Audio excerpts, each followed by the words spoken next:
વડાપ્રધાન નરેન્દ્રભાઈ મોદીના માર્ગદર્શનમાં મુખ્યમંત્રી ભૂપેન્દ્રભાઈ પટેલના નેતૃત્વમાં ગુજરાત વિકાસની દિશામાં તેજ ગતિ હરણફાળ ભરી રહ્યું છે.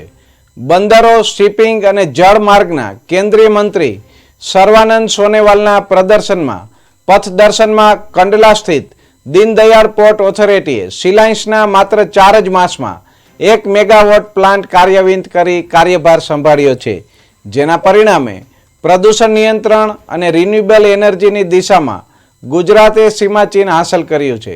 આ પ્લાન્ટ કાર્યાન્વિત થવાથી Kandla DPA make in India megawatt scale green hydrogen સુવિધા કાર્યરત કરનાર ભારતનું પ્રથમ બંદર બન્યું.